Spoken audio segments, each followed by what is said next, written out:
ये वाली Roman Reigns की रॉयल रंबल इवेंट से वीडियो है और यहाँ पे जब रोमन रेंज ने अपनी चैंपियनशिप रिटेन कर ली ना, तो क्योंकि रैंडी ओर्टन की वाइफ जो किम ओर्टन है वो रिंग साइड पर बैठी हुई थी, तो रोमन रेंज जब ये पॉल हेमन को बेल्ट पहनाई जा रही है उस टाइम पे आप देख सकते हो उधर पीछे इशारा कर रहे हैं किम ओर्टन की वाइफ की तरफ देख के और कुछ ट्रैश टॉक कर रहे हैं। मतलब ऑब्वियसली यहाँ पे वो यही कहना चाह रहे होंगे कि भाई देख तेरे पति को मैंने हरा दिया। अब ये चीज आप देख रहे हो, ऐसा थोड़ी है कि ये कभी टीवी पर आनी थी या फिर क्या, लेकिन इसको कहते हैं पूरा कैरेक्टर में ही अपने घुस जाना, कि फर्क नहीं पड़ता कि कोई चीज रिकॉर्ड हो रही है, कहाँ आ रही है, कैसे आ रही है, मैं जैसा हूं मैं तो वैसे ही रहूंगा। और इसीलिए वो जो है उनकी वाइफ से ही बोल रहे थे। और इसीलिए भी हमने देखा कि बहुत सारी ऐसी वीडियोस नहीं आती रोमन रेंज की कि वो बच्चे से बात कर रहे हैं, उसने बच्चे को चिढ़ा दिया, ये कर दिया वो कर दिया। तो ये मतलब ऐसा है कि हाँ, जब बैक स्टेज माला पहनी, बालों में पानी वानी लगाया, अपना बढ़िया सा लुक आया, उसके बाद आ जाओ रोमन रेंज के कैरेक्टर में, भूल जाओ दुनिया में क्या चल रहा है। Okay, hello chatters, my name is Rohit and you are watching wrestle chatter. Welcome है गाइस आपका वॉइस ऑफ रेसलिंग के एक और नए एपिसोड में। और आज सबसे पहले हम लोग शुरुआत करते हैं WWE के इस साल के आने वाले गेम 2K24 के बारे में। और बहुत सारी अलग अलग चीजें WWE इस गेम में डालने वाली है। एक तो रियर रिप्ली का पिन करने का स्टाइल होने वाला है, मतलब बहुत सारी चीजें आई हैं, लेकिन उनमें से कुछ हैं। ब्लड इस बार ऐसा कुछ होगा कि वो गिर रहा है और वो मैट पे पड़ा हुआ दिखेगा, तो वो और ज्यादा गेम को रियलिस्टिक बनाएगा।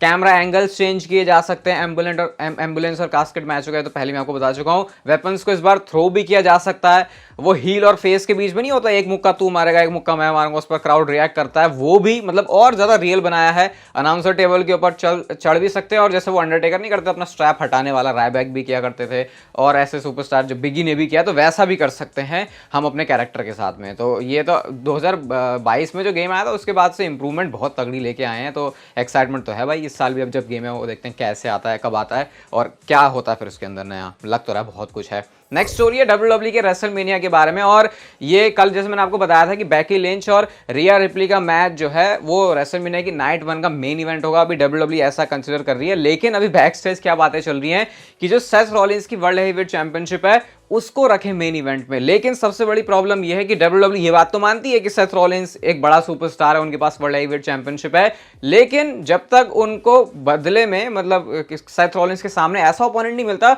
जिसको देख के वो बोले कि हाँ भैया अब ये बड़ी अट्रैक्शन है, तब तक वो मैच मेन इवेंट में नहीं होगा। और मैं आपको कल वाली वीडियो में सारी बातें बताई वर्ल्ड हेवीवेट चैंपियनशिप के लिए क्या हो सकता है। Even match card prediction video भी आ चुकी है चैनल पर रेसलमेनिया 40 की, अभी से कि क्या मैचेस हो सकते हैं। तो अभी देखो भाई क्या सेथ रॉलिंस की किस्मत में आता है, क्या उनकी किस्मत खुलती है, क्योंकि वर्ल्ड हेवीवेट चैंपियनशिप का पूरे साल उन्होंने कैरी किया, लेकिन अब अगर उनको रेसलमेनिया का मेन इवेंट नहीं मिलता तो कह सकते हैं कि यार थोड़ी सी डिसअपॉइंटमेंट वाली बात तो हो जाएगी। और इसी वजह से वो क्या कर रहे हैं वो है हमारी अगली स्टोरी। और लगातार सेथ रॉलिंस के ट्विटर अकाउंट पर ये वाले ट्वीट्स आ रहे हैं जहां पर वो पूरी वीडियो डाल रहे हैं अपनी वॉइस ओवर के साथ में कि कोडी तुझे ऐसा चैंपियन बनना है या तुझे वैसा चैंपियन बनना है।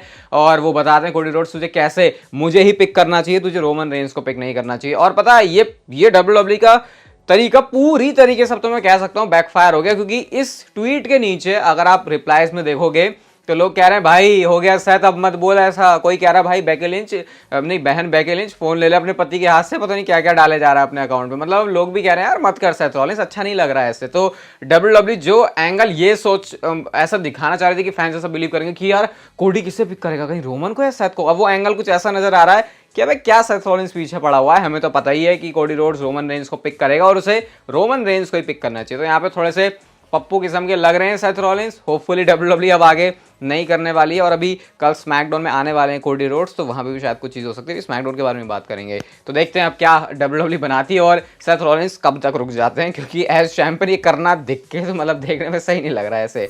रेसलिंग ब्लॉग की तरफ से एक ट्वीट आता है जहां पे उन्होंने सिंपली लिखा है WWE is refreshing the record book for a lot records. मतलब कि क्या मतलब है इसका, देखो मतलब तो ज़्यादा कुछ है नहीं, लेकिन यहाँ पे वो बोलना चाह रहे हैं कि वही जो मैंने आपको बोला था कि मॉडर्न एरा में मॉडर्न तरीके के रिकॉर्ड, और इसको होगन के रिकॉर्ड से बोल रहे हैं कि यार रोमन रेंज के रेसलमेनिया में जाके भी तो इस बार चैंपियनशिप रिटेन नहीं करने वाले, क्या वो होगन का रिकॉर्ड जो सितंबर में होने वाला है क्या उसको तो नहीं तोड़ देंगे। तो यही अभी मामला चल रहा है, क्योंकि रेसलमेनिया में कोडी रोड्स और रोमन रेंज का अगर मैच हो रहा है तो फिर बहुत बड़ा ये है एक डिबेट वाला क्वेश्चन कि कौन मैच जीतेगा। वैसे पॉडकास्ट के ऊपर हम ऑलरेडी मेरे को क्या लगता है वो मैं बता चुका हूँ, तो अब अपने असली अखाड़ा के ऊपर नहीं सुनो, जाके आप लोग सुन सकते हो। लेकिन रोमन रेंज के पास अगर चैंपियनशिप चली गई तो उसके बाद क्या होगा। तो ये ट्वीट है जहां पे ये अपना टेक रखा जा रहा है कि बड़ा फैसिनेटेड होगा ये देखना कि एक हील रोमन रेंज कैसा नजर आता है जब उसके पास वर्ल्ड चैंपियनशिप नहीं है। अब यहाँ पे ऐसा कुछ खास बताने के लिए नहीं है, लेकिन मैं सिर्फ एक आपके साथ इमेजिनेशन करना चाहता हूँ कि सही में कैसे लगेंगे रोमन रेंस यार कि चैंपियनशिप नहीं है उनके पास। अब तक तो वही है ना कि स्वैग से बंदा अपने एक कंधे पे बेल्ट, पहले 2 हुआ करती थी वैसे आता था, लेकिन अब रोमन रेंस दिखेगा कैसा, ऐसा लग रहा है कि डायरेक्शन लेस होगा वो। लेकिन आई थिंक तभी मुझे लगता है कि एक और नई लेयर ऐड होगी रोमन रेंस के इस कैरेक्टर में। पता नहीं उसको ट्राइबल चीफ तब कहेंगे या फिर नहीं कहेंगे, क्योंकि क्या ट्राइबल चीफ का मतलब सिर्फ चैंपियनशिप होना है? बहुत सेंस में ऐसा नहीं भी है, तो इंटरेस्टिंग तो होगा देखना। बट क्या ऐसा होगा रोमन रेंस रेसलमेनिया में हारेंगे चैंपियनशिप? अगर आप अभी से जानना चाहते हो तो भाई आप डिस्क्रिप्शन जाके पॉडकास्ट को सुन सकते हो। अगली स्टोरी है, ये ट्विटर पे कोई यूजर है जिन्होंने एक ट्वीट किया और ये बताते हैं कि मेरी बात सुनो, मैं क्या कुक कर रहा हूं। इन्होंने बोला ट्रिपल थ्रेट मैच करते हैं रेसलमेनिया के नाइट 2 में और ये होगा विनर टेक्स ऑल होम वाला मैच। सेथ रॉलिंस और रोमन रेंस सेम मैच में और कोडी रोड्स उस मैच में होंगे और ये जो रॉयल रंबल का विनर बन के है वो इस पोजीशन में अपने आप को लेके आएंगे। मतलब ये कह रहे हैं कि सेथ और रोमन दोनों ही अपनी चैंपियनशिप लेके आ जाएंगे और कोडी रोड्स भी मैच में होंगे। ट्रिपल थ्रेट होगा और जो भी बंदा जीतेगा, इसको ऐसे बिल्ड किया जा सकता है कि फेस ऑफ द डब्ल्यूडब्ल्यूई कौन बनने वाला है। तो बहुत ही सुनने में अच्छा आइडिया लग रहा है, लेकिन ये मैच अपने आप में तो तगड़ा हो जाएगा, लेकिन इसकी वजह से पूरे रेसलमेनिया का जो कार्ड है उसके ऊपर बहुत तगड़ा असर पड़ेगा, क्योंकि वो जो वर्ल्ड हेवीवेट चैंपियनशिप है उसके साथ डब्ल्यूडब्ल्यूई दूसरे और कॉम्बिनेशन निकाल सकती है। तो उस सेंस में तो वैसे अगर देखा जाए तो है तो अच्छा, लेकिन रेसलमेनिया वाली स्टेज पे नहीं। अगर एक एलिमिनेशन चेंबर में कर देते तो शायद फैंस देख लेते इसको, लेकिन अगेन उसका भी सेंस नहीं बनेगा कि रेसलमेनिया से पहले ये क्या चल रहा है। तो गलत टाइम पे गलत मैच की मुझे बात लग रही है तो बड़ा मैच वैसे सुनने में। अगर 10 साल बाद, आज से 10 साल बाद जाके कोई देखता कि ऐसा कुछ मैच डब्ल्यूडब्ल्यूई ने किया तो बड़ा लगता, लेकिन करंट स्टोरी के हिसाब से हमको पता है कि ये कितना अटपटा सा हो जाएगा इसको करना है रेसलमेनिया के अंदर। चलो मर्चेंडाइज सेल की बात कर लेते भाई, क्या हिसाब है आजकल मर्चेंडाइज का?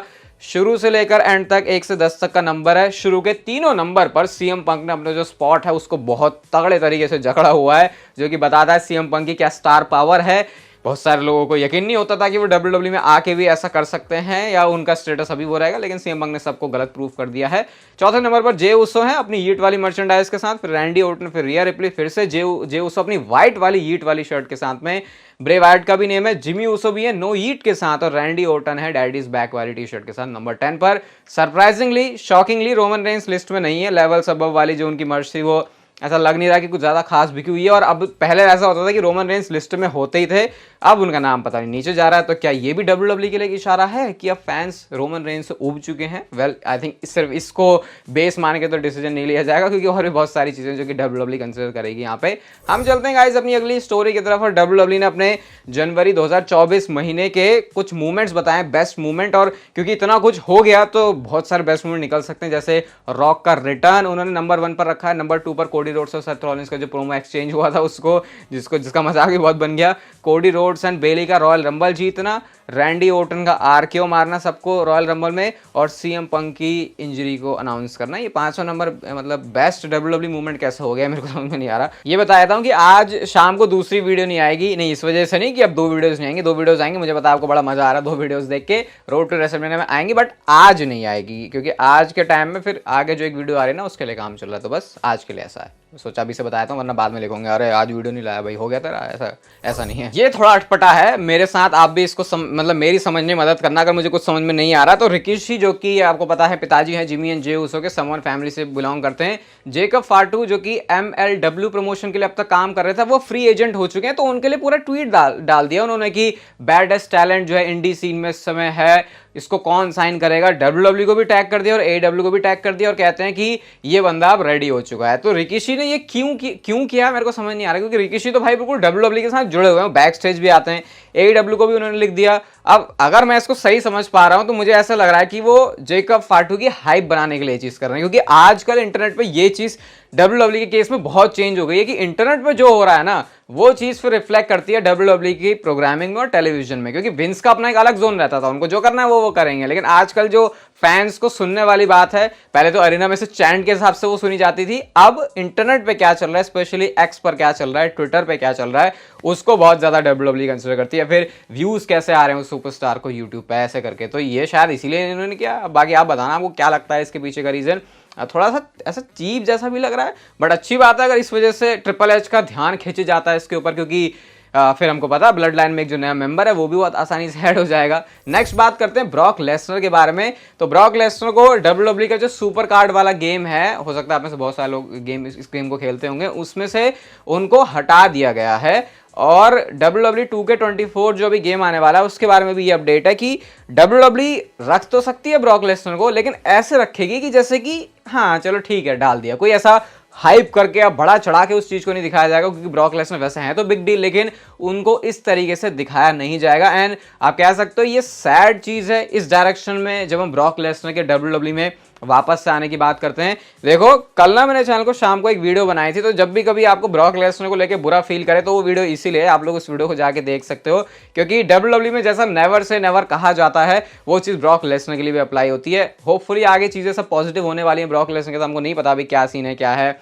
केस वेस जो भी सब कुछ चलेगा, बट इनिशियली अभी WWE कुछ ऐसा करे जो कि देख के सुन के अच्छा नहीं लग रहा। बट खैर जो भी है, अपने दिल को दिलासा देने के लिए, थोड़ा सा खुश होने के लिए, कभी भी ब्रॉक लेसनर की जो मैंने कल शाम को वीडियो बनाई थी उसको जाके आप लोग देख लेना। विंस मैकमैन की बात करते हैं, यहाँ हमको ज्यादा कुछ नाराजगी या कुछ ऐसा डिसअपॉइंटमेंट नहीं होगी, क्योंकि मैनेजर ये कहते हैं कि मेरे को नहीं लगता कभी भी कोई भी अब विंस मैकमैन का जो नेम है उसको मेंशन करने वाला है, और विंस का नाम एक तरीके से गायब ही हो गया है कंपनी से। और इसके बारे में नेटफ्लिक्स की जो चीफ कंटेंट ऑफिसर हैं उन्होंने ये बोला कि विंस मैकमैन जा चुका है, कि ही इज गॉन। उन्होंने सिंपली ये बोला जब उनसे पूछा जाता है नेटफ्लिक्स की प्रेस इवेंट में। तो नेटफ्लिक्स आपको पता है जिसके ऊपर अभी मंडे नाइट रॉ आने वाली है 2025 से, यूएसए की बात हो रही है ये, तो मतलब कि विंस का तो चलो जाना हो ही गया, मतलब हो गया, चलो विंस का जो चैप्टर है वो भी खत्म हो गया। इवन ये भी हो सकता है कि WWE हिस्ट्री से इरेज करना भी शुरू कर दे विंस मैकमैन को, क्योंकि अब ऐसा नहीं है, मतलब ये भी लोग कहते थे Vince McMahon hall of fame में आएगा। सोचो वो बंदा जिसने WWE कंपनी को यहां तक वो लेके आया, सब कुछ उसने बनाया, अब वो खुद कभी हॉल ऑफ फेम में नहीं आएगा, क्योंकि जब उसका नाम नहीं ले रहे तो फिर